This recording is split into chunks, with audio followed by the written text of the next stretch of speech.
Hello students. कल हमने resources and development में रिसोर्सेज के पोर्शन को कवर कर लिया था।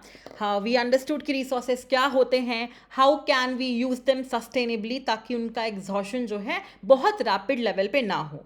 नाउ आज के इस लेसन में हम लैंड को पढ़ेंगे, like we will study land as a resource. Okay, अब देखो लैंड एक नेचुरल रिसोर्स तो है ना। लैंड एक रिसोर्स क्यों है? What is a resource? कोई भी ऐसी चीज which helps in sort of fulfilling our needs.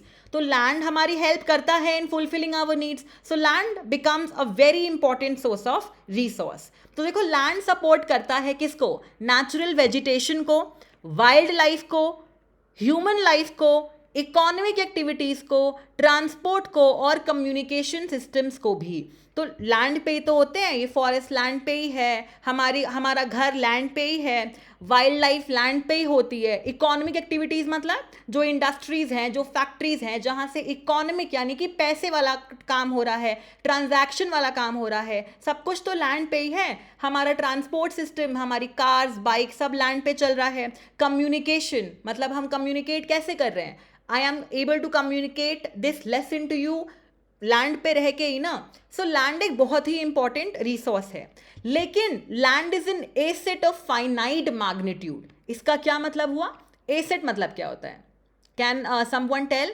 Asset मतलब क्या होता है? एसेट मतलब होता है कि कोई भी ऐसी चीज जिससे हमें फायदा हो, जिसको रखने से हमें फायदा हो, जिससे प्रॉफिट मिले।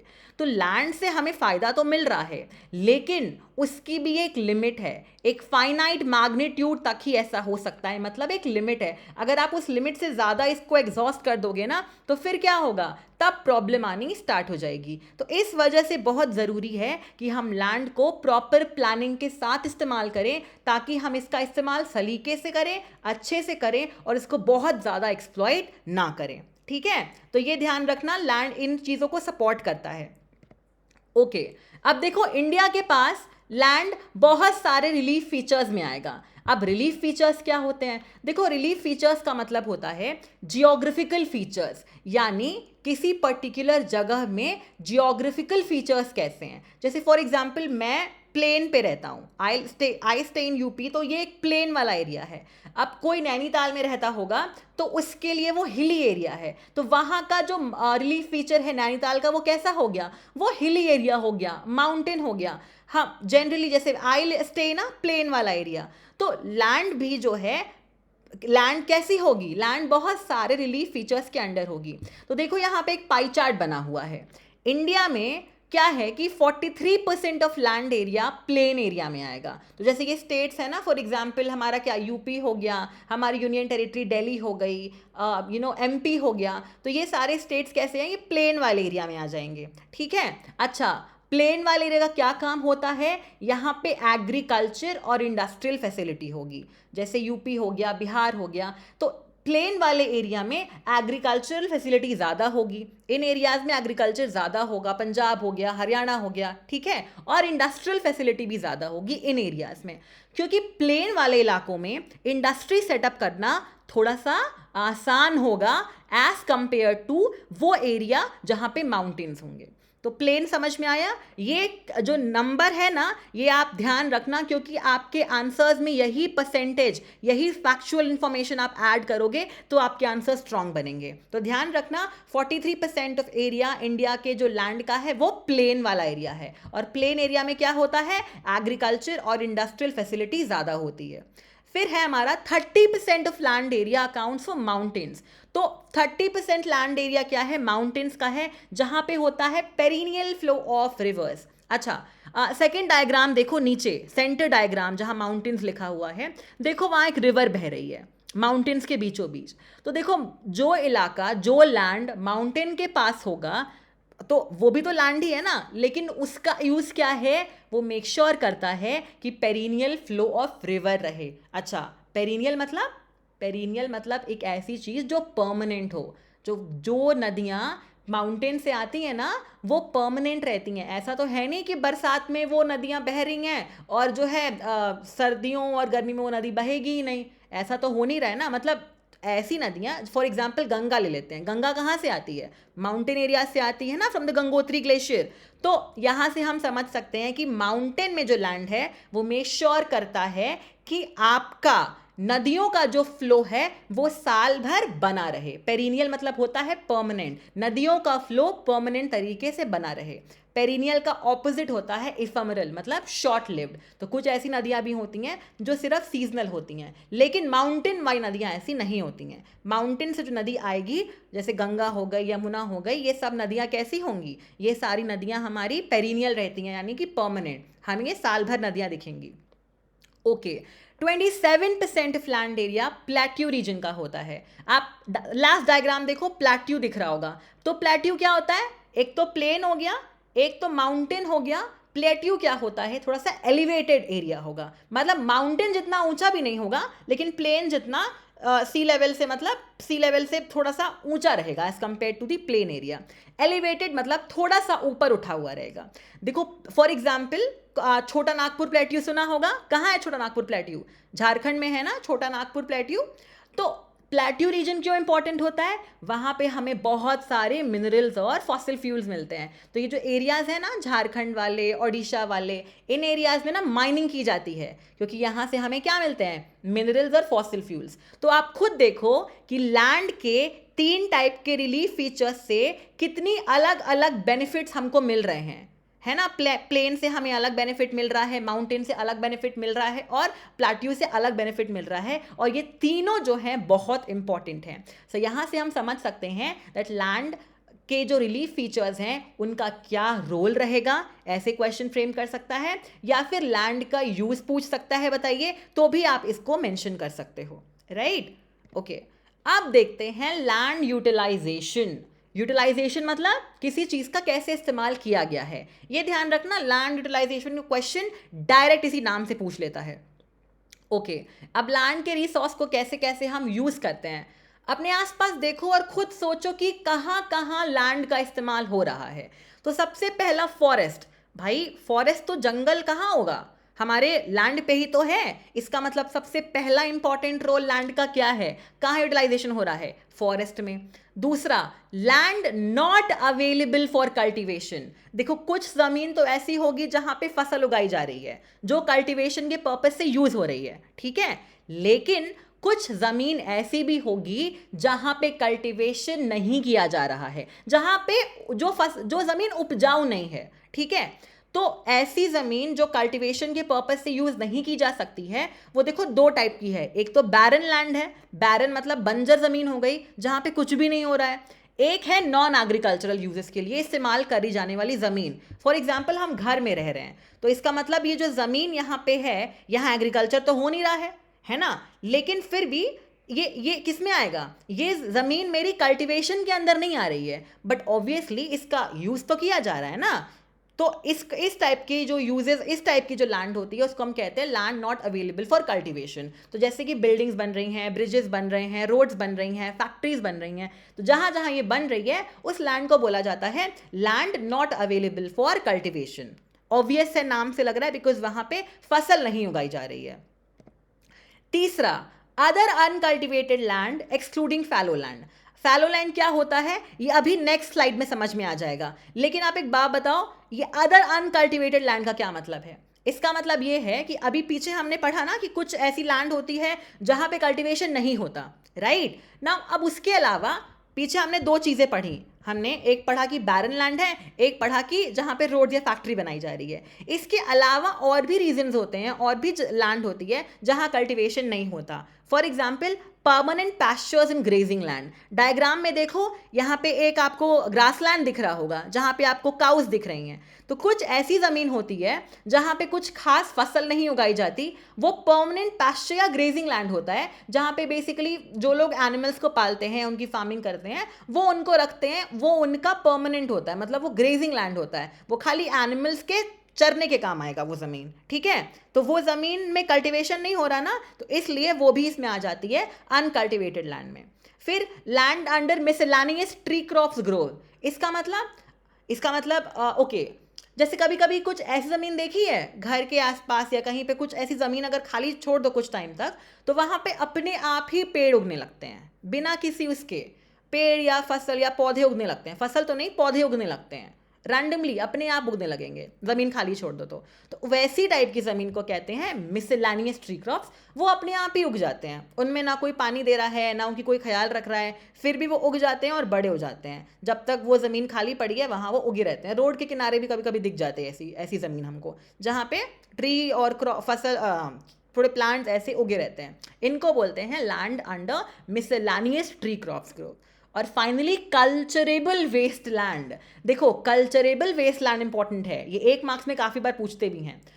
कल्चरेबल वेस्ट लैंड का क्या मतलब है कि एक ऐसा ज़मीन जहाँ पे कल्टीवेशन किया तो जा सकता है, ऐसा नहीं है कि वो ज़मीन खराब है, वहाँ पे कल्टीवेशन किया तो जा सकता है, बशर्ते 5 सालों में, 5 एग्रीकल्चरल ईयर्स में कल्टीवेशन किया नहीं गया है। अब रीज़न कुछ भी हो सकता है कि वहाँ पे किसी के पास मतलब इतने रिसोर्सेज नहीं है कि वो वहाँ उगा पाए, या फिर वो ज़मीन ऐसे ही पड़ी हुई है, कोई उसका ओनर नहीं है, या फिर दैट जिसका है ही that person does not bothers about that, तो कोई भी रीज़न हो सकता है। लेकिन ऐसा ज़मीन, ऐसी लैंड जहां पे you can grow if you want to, but 5 सालों में, ध्यान रखना 5 साल, 5 एग्रीकल्चरल ईयर्स तक, कुछ पिछले 5 एग्रीकल्चरल ईयर्स में कुछ भी वहां पे कल्टीवेट नहीं किया गया, राइट।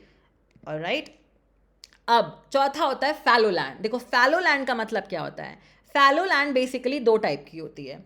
फैलो लैंड ऐसी लैंड होती है, मतलब वो भी that is also kind of a land which is in a way uncultivated, वहां पे भी उगाया नहीं जा रहा है। इसका मतलब कि यहाँ पे दिस इज अनकल्टिवेटेड फॉर 1 और लेस देन 1 एग्रीकल्चरल ईयर, इसको करंट फैलो कहते हैं। और एक ऐसी ज़मीन है जो 1 to 5 एग्रीकल्चरल ईयर से वहाँ पे कुछ नहीं उगाया जा पाया है, सो इसको हम बोलते हैं फैलो लैंड। और यहाँ पे देख रहे हो अदर अनकल्टिवेटेड लैंड्स में कल्चरेबल वेस्ट लैंड में क्या था, कल्चरेबल वेस्ट लैंड में क्या था कि कल्चरेबल वेस्ट लैंड आपका अनकल्टिवेटेड है for more than 5 agricultural years, 5 साल से ज़्यादा होना चाहिए। और करेंट फैलो में क्या है, 1 और लेस देन 1, इसको करेंट फैलो बोलेंगे। और अगर 1 से 5 के बीच में है तो उसको अदर कैटेगरी में डाल दिया गया है, ठीक है। ये ध्यान रखना, ये लैंड यूटिलाइजेशन के ये मतलब वो है कि ये पॉइंट्स आपको मेंशन करने पड़ेंगे कि लैंड का यूटिलाइजेशन कैसे कैसे किया जा रहा है, ठीक है। और 5वां पॉइंट है हमारा net sown area. Net sown area मतलब वो पूरा एरिया, एक देश का वो पूरा एरिया, एक पर्टिकुलर कंट्री का या एक स्टेट का वो पर्टिकुलर एरिया जहाँ पे क्रॉप्स उगाए गए हैं। जनरली नेट सोन एरिया एक कंट्री के लिए ही देखा जाता है। 8 represents an area in which total crops are grown only once in a year. तो ये चीज़ ध्यान रखना, ये बताता है कि यहाँ पे क्रॉप्स आप खाली साल में एक बार जो है ये मतलब वो पर्टिकुलर एरिया जहाँ साल में आपने एक बार क्रॉप्स को उगाया है। और ये नेट सोन एरिया में अगर हम एरिया मोर देन वंस वाले को ऐड कर देंगे तो ग्रॉस क्रॉप्ड एरिया कहते हैं, ठीक है। थोड़ा सा कंफ्यूजिंग है बट उतना कंफ्यूज होने की ज़रूरत नहीं है यहाँ पे, बस इतना ध्यान रखो कि वो वाला एरिया जहाँ पे टोटल क्रॉप्स साल में एक बार उगाए गए हैं उसको बोलेंगे net sown area. Net sown area plus वो वाला एरिया जहाँ एक से अधिक बार क्रॉप्स उगाए गए हैं साल में, एक साल में, उसको बोलते हैं हम ग्रॉस क्रॉप्ड एरिया। क्लियर है। पहले नेट सोन एरिया ध्यान रखो, नेट सोन एरिया में प्लस कर दो वो वाला तो वो बन जाएगा ग्रॉस क्रॉप्ड एरिया। ये पांचों के पांचों पॉइंट्स एकदम ऐसे ही मेमोराइज करने की कोशिश करो, समझने की कोशिश करो, मेमोराइज अपने आप हो जाएगा। बिकॉज ये ना डायरेक्टली लैंड यूटिलाइजेशन नाम से डायरेक्टली यहाँ से क्वेश्चन पूछ लेंगे। ऑलराइट, अब हम देखते हैं लैंड यूज पैटर्न। ओके चलो, लैंड को इस्तेमाल तो कर रहे हैं, ये तो हम समझ लिए कि भाई लैंड का यूटिलाइजेशन किया जा रहा है, बट लैंड का जो यूटिलाइजेशन किया जा रहा है वो कैसे डिटरमाइन कर रहे हैं, मतलब मैं कैसे पता करूं कि मैं ज़मीन को कैसे इस्तेमाल करूंगा। तो ये कुछ चीज़ों से डिटरमाइन किया जाता है। जैसे सबसे पहला देखो फिजिकल फैक्टर्स, यानी लैंड के फिजिकल फैक्टर्स। फिजिकल मतलब क्या हुआ, उसके आउटर अपीयरेंस, मतलब उसका जो आउटर वो है कहाँ, किस जगह पे लोकेटेड है, इन सब के बेस पे देखेंगे कि अच्छा ज़मीन यहाँ है, अच्छा भाई इसका ये यूज़ किया जा सकता है। सबसे पहला फिजिकल फैक्टर्स में आएगा टोपोग्राफी। टोपोग्राफी मतलब क्या होता है, टोपोग्राफी मतलब वही आपकी जियोग्राफिकल फीचर्स को बोला जाएगा। ठीक है, geographical features in the sense कि आपके वो वाले एरिया जहाँ पे मतलब वहाँ पे या तो भाई वो एरिया प्लेन है कि माउंटेन है कि प्लेट्यू है, क्या है, इसको बोलेंगे हम टोपोग्राफी। सेकेंड फिजिकल फैक्टर है क्लाइमेट। जाहिर सी बात है, जैसे कुछ इलाके जो हैं वो गर्म रहते हैं, कुछ इलाके ठंडे रहते हैं, तो कुछ ऐसी फसलें होंगी जो ठंडी जगहों पे उगाई जाएंगी, तो वहाँ के लिए उस लैंड का इस्तेमाल करेंगे, हिली वाले एरिया का लैंड का इस्तेमाल करेंगे। कुछ ऐसी क्रॉप्स होंगे जिनको बरसात चाहिए होगा, सन चाहिए होगा ज़्यादा, उनके लिए हम थोड़े से वो वाले एरिया यूज़ करेंगे जहाँ पे सन ज़्यादा पड़ता हो, ट्रॉपिकल वाले एरियाज यूज़ कर लेंगे। ठीक है, सॉइल टाइप्स, अच्छा मिट्टी का टाइप कैसा है, कुछ ऐसे फसल होते हैं जो खाली ब्लैक सॉइल में उगाए जा पाएंगे, फॉर एग्जाम्पल कॉटन। कुछ ऐसे फसल होंगे जो एलुवियल सॉइल, जो नॉर्मल हमारी मिट्टी होती है, उसमें उगाए जा सकते हैं। तो इस वजह से पता करना पड़ेगा ना कि ज़मीन का इस्तेमाल कैसे करेंगे। मेरा जो गोल है उसके हिसाब से मुझे ज़मीन देखनी पड़ेगी ना, कि भाई मेरे को जो चाहिए वो ज़मीन प्लेन में मिलेगी कि मुझे हिल एरिया में मिलेगी कि कहाँ मिलेगी, वहाँ मिट्टी कैसी है। तो फिजिकल फैक्टर्स से मैं ये देख लूँगा। फिर आता है ह्यूमन फैक्टर्स। ह्यूमन फैक्टर्स से देखते हैं पॉपुलेशन डेंसिटी। यहाँ पे डायग्राम देखो राइट साइड में। पॉपुलेशन डेंसिटी का मतलब होता है कि एक पर्टिकुलर एरिया में जो पॉपुलेशन है, population per unit area is called as population density. Diagram में देखो, आप देखो दो शॉप्स बने हुए हैं, पहले वाले शॉप में ज़्यादा भीड़ है, दूसरे वाले शॉप में थोड़ी सी कम भीड़ है। तो शॉप का एरिया तो सेम है ना, एरिया बिल्कुल सेम है, लेकिन पहले वाले शॉप पे देखो भीड़ ज़्यादा है, तो मतलब वहाँ की पॉपुलेशन डेंसिटी ज़्यादा है। सेकेंड वाले में आपकी पॉपुलेशन डेंसिटी थोड़ी सी कम है। पॉपुलेशन डेंसिटी को क्यों देखेंगे भाई, मान लो मुझे एक मार्केट को अपना शॉप खोलनी है, तो अब मैं शॉप खोलूँगा तो मैं चाहूँगा ना कि मेरे शॉप पे ज़्यादा भीड़ आए, ज़्यादा कस्टमर आए। तो मैं ऐसे जगह शॉप खोलना चाहूँगा जहाँ मुझे पता है कि पॉपुलेशन ज़्यादा है, जहाँ मेरे दुकान पे आने के चांसेस लोगों के ज़्यादा हैं। तो इस वजह से ह्यूमन फैक्टर्स को भी देखते हैं जब हम लैंड को इस्तेमाल करते हैं। ठीक है, सेकेंड टेक्नोलॉजिकल कैपेबिलिटीज़। भाई मुझे शॉप लगानी है, मुझे लेट्स से मुझे क्लोथ की शॉप लगानी है या फैक्ट्री लगानी है, तो मुझे देखना पड़ेगा ना कि भाई अगर मैं इस जगह पे शॉप लगा रहा हूँ तो यहाँ पे टेक्नोलॉजी है। अगर मुझे क्लोथ की शॉप खोलनी है तो मैं कोशिश करूँगा कि भाई आसपास कोई फैक्ट्री हो जहाँ से मैं डायरेक्टली क्लोथ ले पाऊँ, ताकि मेरा ट्रांसपोर्ट का खर्चा बच जाए। तो मैं इस वजह से हम देखते हैं कि जहाँ हम लैंड ले रहे हैं वहाँ क्या टेक्नोलॉजिकल वाइज कैपेबिलिटीज़ हैं। और तीसरा ट्रेडिशंस एंड कल्चर्स। भाई जिस टाइप का मैं बिजनेस करना चाह रहा हूँ, जिस चीज़ के लिए मुझे लैंड चाहिए, क्या वहाँ की डेमोग्राफिक, क्या वहाँ की पॉपुलेशन एक पर्टिकुलर ऑडियंस है जो मेरे गोल्स के हिसाब से मैच कर रही है। तो इस वजह से लैंड का इस्तेमाल कैसे करना है ये दो फैक्टर्स पे डिपेंड करता है, फिजिकल फैक्टर्स और ह्यूमन फैक्टर्स पे। क्लियर है? अब हम बात करते हैं इंडिया के लैंड की।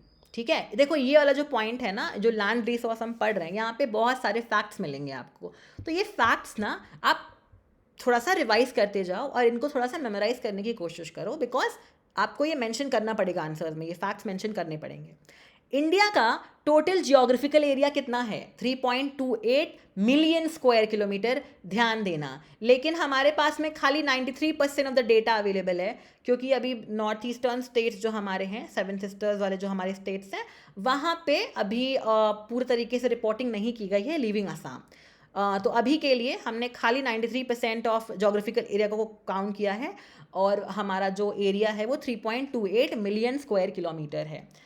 लेकिन एक प्रॉब्लम है हमारी कंट्री में। सेकेंड पॉइंट पढ़ो, forest area in country is far lower than the desired 33% of geographical area as outlined in national forest policy 1952। According to the national forest policy 1952 में एक पॉलिसी निकाली गई थी जिसमें कहा गया था कि एक पर्टिकुलर इकोलॉजिकल बैलेंस मेंटेन करने के लिए आपको कम से कम 33% एरिया फॉरेस्ट को देना ही देना है। बाकी आप थोड़ा सा जो एरिया, बाकी एरिया आप जो है चाहो तो मतलब और चीज़ों को दे सकते हो, ऑब्वियसली देना ही पड़ेगा, लेकिन फॉरेस्ट का एरिया 33% रहना चाहिए, पर हमारे यहाँ पे 33% भी नहीं है। तो ये प्रॉब्लम की बात है हमारे कंट्री के लिए। तीसरा पॉइंट, वेस्ट लैंड्स। हमने पीछे पढ़ा ना कि ऐसी ज़मीन होती है जहाँ पे कल्टिवेशन नहीं हो पाता, उनको कहते हैं वेस्ट लैंड। तो waste lands are lands not suitable for agriculture, obviously, and hence are put to non agricultural uses like roads and industries.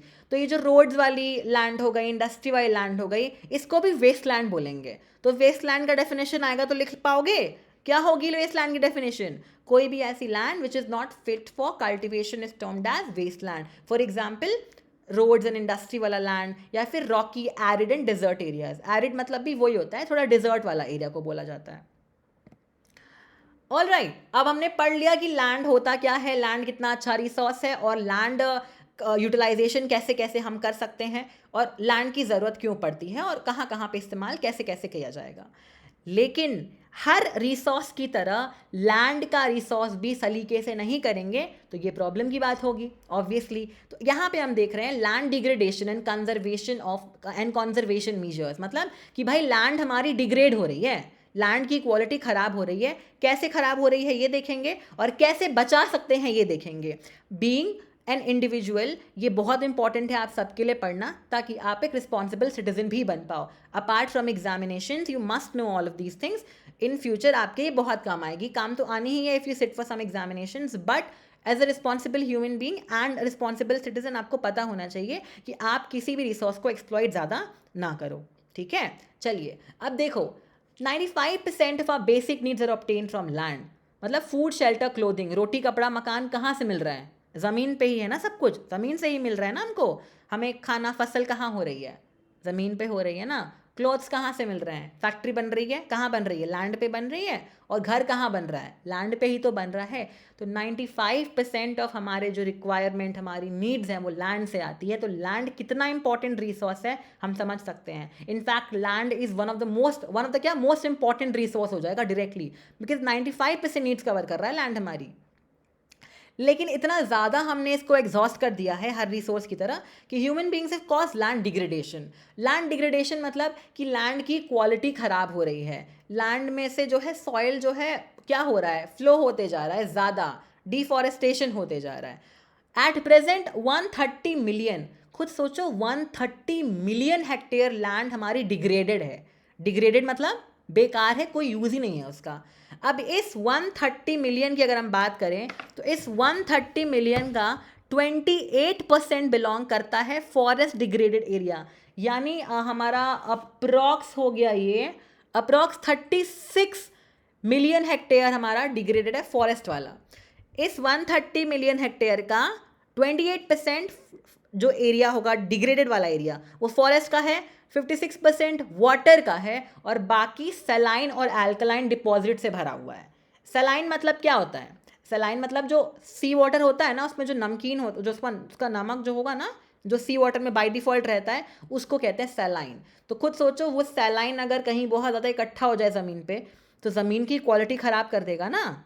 ज़मीन मिट्टी कहीं पे है, ठीक है, मिट्टी में तुमने बहुत ज़्यादा सलाइन डाल दिया, सलाइन वाटर डाल दिया, तो वहाँ बहुत नमक इकट्ठा हो गया, तो उससे क्या होगा? ज़मीन की क्वालिटी ख़राब हो जाएगी, वहाँ पे फसल नहीं उगाई जा पाएगी। तो इस वजह से ये एक प्रॉब्लमेटिक सिचुएशन है। और अल्कलाइन डिपॉजिट मतलब होता है कोई ऐसा चीज़ जो बेसिक इन नेचर हो। केमिस्ट्री में एक चैप्टर आएगा एसिड्स, बेसिस एंड सॉल्ट्स, वहाँ पे तुम पढ़ोगे अल्कलाइन एक टाइप के बेसेस होते हैं। तो पीएच स्केल इनका क्या हो जाएगा, थोड़ा सा बेसिक की तरफ चला जाएगा, ठीक है, न्यूट्रल नहीं रह जाएगा। तो ये भी आप अच्छे डिटेल में आप पढ़ोगे, ये सब एसिड और बेसिस केमिस्ट्री में आप पढ़ोगे। बट अल्कलाइन ये समझ लो कि बेसिक इन नेचर होगा। अल्कलाइन मतलब वाटर सॉल्युबल बेसिस को कहते हैं अल्कलाइन। जाहिर सी बात है अल्कलाइन भी जब आपका ज़मीन में मिलेगा तो क्या हो जाएगा, ज़मीन में मिलने से ये ज़मीन की क्वालिटी को ख़राब कर देगा और लैंड को डिग्रेड कर देगा। तो ध्यान देना ना कि ये लैंड डिग्रेडेशन हमारा, ये जो हमारे कंट्री में 130 मिलियन है, इसका डिवीजन कैसे कैसे है इसको मेमोराइज कर लेना। 28% फॉरेस्ट को, 56% वाटर वाला, और रेस्ट जो है वो सलाइन और अल्कलाइन डिपॉजिट्स के वजह से डिग्रेडेड है। अब डिग्रेडेशन क्यों हो रहा है, इसके कई रीजन हैं। सबसे पहला रीज़न है माइनिंग। माइनिंग मतलब क्या होता है? माइनिंग मतलब क्या होता है, पढ़ा होगा पहले। माइनिंग मतलब होता है कि आप ना डिग कर रहे हो अर्थ को, लैंड को, इन सर्च ऑफ मिनरल्स, ठीक है। फॉर एग्जाम्पल झारखंड में आपने सुना होगा छोटा नागपुर प्लेट्यू, है ना। तो वो एरिया जो होते हैं ना, वहाँ डिगिंग बहुत ज़्यादा की जाती है, मतलब ज़मीन की खुदाई की जाती है, मिनरल्स की खोज की जाती है। अब जब हम ज़मीन की खुदाई करेंगे तो जाहिर सी बात है ना, वहाँ पे पेड़ों को काटा जाएगा, पेड़ों को काटा जाएगा तभी तो खुदाई हो पाएगी। तो मिनरल्स के लिए माइनिंग करना ज़रूरी है, लेकिन हर चीज़ की एक लिमिट होती है। अगर हम डिफॉरेस्टेशन बहुत ज़्यादा कर देंगे तो माइनिंग भी नुकसान करेगी हमारे लिए। तो यही दिक्कत है कि माइनिंग से डिफॉरेस्टेशन कॉज हो रहा है। और डिफॉरेस्टेशन मतलब क्या कि भाई ज़मीन पे पेड़ बचे ही नहीं हैं।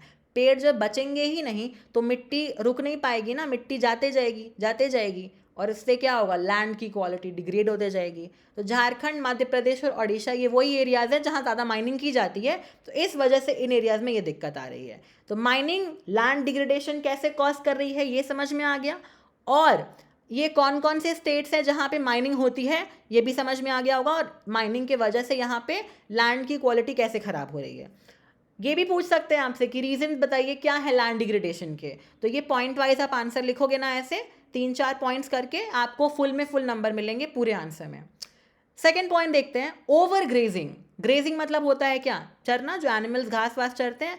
ओवर ग्रेजिंग से भी ये हो जाता है, मतलब अगर कहीं पे कैटल ज़्यादा हो गए हैं और वो पूरी की पूरी जो है प्लांटेशन को और क्रॉप्स को, ग्रास को खाए जा रहे हैं, तो ज़मीन पे कोई प्लांट बचेगा नहीं। प्लांट नहीं बचेंगे, घास नहीं बचेगी, तो प्लांट्स क्या करते हैं, मिट्टी को होल्ड करके रखते हैं ना। अब जब पूरी की पूरी ज़मीन में से घास वास और प्लांट्स खा लिए गए सारे के सारे, तो वही मिट्टी एकदम ऐसी हो गई, कोई प्लांट बचा ही नहीं है। तो धीरे धीरे क्या होगा, वो जो है वहाँ से फ्लो करने लगेगी, डिग्रेड जल्दी हो जाएगी। मतलब इस वजह से प्लांट्स और ट्रीज़ का होना ज़रूरी है, वो मिट्टी को पकड़ के रखते हैं। ठीक है, तो माइनिंग से डिग्रेडेशन हो रहा है, ओवर ग्रेजिंग से। तीसरा पॉइंट है वाटर लॉगिंग। वाटर लॉगिंग मतलब पानी का एक जगह पे इकट्ठा होना। पानी कहीं पे इकट्ठा हो जाएगा और उसका ड्रेनेज नहीं होगा ना, तो वो भी बहुत प्रॉब्लमेटिक सिचुएशन हो जाएगी, वो क्रॉप्स को सड़ा देगा। आप अपने घर में गार्डनिंग वगैरह अगर आप अपने पेरेंट्स से पूछो तो they will tell you that अगर आपने वाटर को ज़्यादा डाल दिया, किसी क्रॉप में आपने ओवर वाटरिंग कर दी, तो दैट पर्टिकुलर प्लांट डैमेज हो जाता है। ठीक है, तो पानी देना ज़रूरी है, पर अगर आप ओवर वाटरिंग कर दोगे और वाटर लॉगिंग हो जाएगा, मतलब वहाँ से पानी के ड्रेनेज का कोई सिस्टम ही नहीं रह जाएगा। सेकेंड डायग्राम देखो, फर्स्ट डायग्राम माइनिंग है, ध्यान से देखना। सेकेंड डायग्राम जो है वो वाटर लॉगिंग बता रहा है, पानी इकट्ठा है, पानी इकट्ठा है, कहीं जा ही नहीं पा रहा है। ऐसे में क्या हो जाएगा, ऐसे में सबसे पहली बात तो क्रॉप सड़ने लगेंगे, क्योंकि ये पानी को सलाइन बना देगा, पानी को एल्कलाइन बना देगा, जिससे क्रॉप्स भी खराब होने लगेंगे, और जाहिर सी बात है लैंड फिर डिग्रेड होनी ही होनी है। देखो ज़मीन पे से प्लांट्स और ट्रीज़ का अगर मतलब उनका आपने डिफॉरेस्टेशन करना शुरू किया, उनको अधिक उखाड़ना शुरू किया, तो भाई लैंड को डिग्रेड होने से कोई बचा ही नहीं सकता है। लैंड को डिग्रेड होने से खाली प्लांट्स और ट्रीज़ ही बचा सकते हैं। So it's very important to plant trees and it's very important to save land. Okay, all right, ये हमारा जो है चौथा पॉइंट देख लो, grinding of limestone for cement industry. ये याद रखना, देखो लाइमस्टोन बेसिकली मिनरल है जो सीमेंट इंडस्ट्री में यूज़ किया जाता है। कैल्साइट और सोपस्टोन हमारे सिरेमिक इंडस्ट्री में यूज़ किए जाते हैं। सिरेमिक्स क्या होते हैं, सिरेमिक्स बेसिकली प्लेट्स वगैरह बनती हैं सिरेमिक की, या पॉट्स वगैरह भी आते हैं, डेकोरेटिव आइटम्स आते हैं सिरेमिक्स के। ये डायग्राम देखो साइड में, देखो मिट्टी में कुछ वाइट वाइट दिख रहा होगा, है ना। ये वाइट वाइट जो है ना, यही कैल्साइट या लाइमस्टोन हो सकता है। क्या करता है ये, कोई भी चीज़ मिट्टी में अगर ज़्यादा मिल जाएगी तो क्या करेगी, ये लैंड की क्वालिटी को खराब कर देगी। तो ध्यान से पढ़ो, grinding of limestone for cement industry and calcite and soapstone for ceramic industry generates huge quantity of dust. ये डस्ट जाके मिट्टी में मिल जाएगा एंड इट विल रिटार्ड मतलब रोकना, retard the process of infiltration of water into soil. तो जैसे मान लो बारिश हुई कहीं पे, ठीक है, बारिश होगी तो क्या होना चाहिए, मिट्टी पानी को सोख लेता है, सोखेगा ना, मिट्टी पानी को सोख लेता है। लेकिन अगर उस मिट्टी में ज़्यादा लाइमस्टोन है, कैल्साइट है और सोपस्टोन चीज़ें पड़ी हुई हैं, तो वो मिट्टी क्या करेगा, वो पानी को जल्दी से नहीं सोख पाएगा, और अगर वो पानी को जल्दी नहीं सोख पाएगा तो वही वाटर लॉगिंग का प्रॉब्लम हुआ, तो लैंड की क्वालिटी ख़राब होना शुरू हो गई। क्लियर है, ये तीनों पॉइंट्स ध्यान रखना, और ये दोनों पॉइंट्स अच्छे से ध्यान रखना, ये बहुत इंपॉर्टेंट क्वेश्चन है, ये पूछे जा सकते हैं कि भाई लैंड डिग्रेडेशन जो हो रही है ना, उसका रीज़न क्या है। ठीक, फाइनली देखो पांचवा पॉइंट जो है, industrial waste causes land and water pollution. देखो डायग्राम देख रहे हो, देखो कितना सारा वेस्ट है, ये देखो लैंड पोल्यूशन कर रहा है, यही अगर पानी में जाएगा तो ये वाटर पोल्यूशन करेगा। इंडस्ट्री से जो वेस्ट निकलता है वो बहुत ज़्यादा पोल्यूट करता है लैंड और वाटर को। सो इट्स वे, और एयर कोई पोल्यूट कर रहा है, देखो तो इंडस्ट्रियल वेस्ट को कंट्रोल करना भी ज़रूरी है। तो यहाँ से हमने ये 5 पॉइंट्स देख लिए which are the major reason of causing land degradation, right. And finally land conservation measures, मतलब लैंड को कैसे कंजर्व किया जाएगा। सबसे पहली बात तो एफॉरेस्टेशन, यानी कि अधिक से अधिक पेड़ लगाइए। आप सब रिस्पॉन्सिबिलिटी लीजिए to plant at least 2 to 5 trees और plants per year. Please do this, you will feel wonderful and it is very important as a responsible citizen. आप सबको ये करना चाहिए। सेकेंड है shelter belt planting. Now shelter belt होते क्या हैं, देखो ये एनसीईआरटी में मेंशन नहीं है, एटलीस्ट इस चैप्टर में। डायग्राम देख रहे हो ये वाला, देखो डायग्राम में जो क्रॉप्स है ना, क्रॉप्स के दोनों साइड देखो बाउंड्रीज पे ना ट्रीज लगा दिए गए हैं। इसको शेल्टर बेल्ट बोला जाता है। शेल्टर बेल्ट पता है क्या करते हैं, जैसे मान लो कि किसी फार्मर ने ना ऐसे बीच में अपने क्रॉप्स लगा दिए। अब मान लो कोई एनिमल आए और उसको पूरा ग्रेस कर जाए, इससे बचाने के लिए उस फील्ड के चारों तरफ ना ऐसे पेड़ लगा दिए जाते हैं, ताकि ऐसे ट्रीज और प्लांट्स रहेंगे तो कोई जानवर नहीं आ पाएगा इसके अंदर। और ये जो है सन वन से भी प्रोटेक्ट करता है गर्मियों के टाइम पे। इसको शेल्टर बेल्ट्स बोलते हैं। देखो shelter belts are rows of trees usually along fence lines. Fence lines मतलब जो हमारा फार्मिंग का हमारा वो है, हमारा जो फार्मिंग में जहाँ हमने फार्म किया हुआ है उसके चारों साइड में जो लगाया गया हुआ है, इसको शेल्टर बेल्ट्स कहते हैं। फिर है proper management of waste land. जाहिर सी बात है जो वेस्ट लैंड है उसका प्रॉपर मैनेजमेंट करो। जो बैरन ज़मीन है, बंजर ज़मीन है, उसका इस्तेमाल ढंग से करा जाए, वहाँ पे प्रोडक्टिव इस्तेमाल किया जाए और कोशिश करी जाए कि ज़मीन में कल्टिवेशन किया जाए। चौथा, माइनिंग को कंट्रोल करिए। ऑब्वियसली माइनिंग को कंट्रोल करना बहुत ज़रूरत है। मिनरल्स हमें ज़रूरत पड़ती है मिनरल्स की, but then it is also important ना कि हम एक बैलेंस व्यू रखें। हम लैंड को डिग्रेड करके थोड़े ही मिनरल्स लेंगे। सो इस मतलब there should be a trade off, मतलब ट्रेड ऑफ तो खैर गलत स्टेटमेंट हो जाएगा। हमें मतलब देखना पड़ेगा कि ऐसा ना हो जाए दैट उसके चक्कर में लैंड पूरी खराब हो जाए। So there has to be a control over there.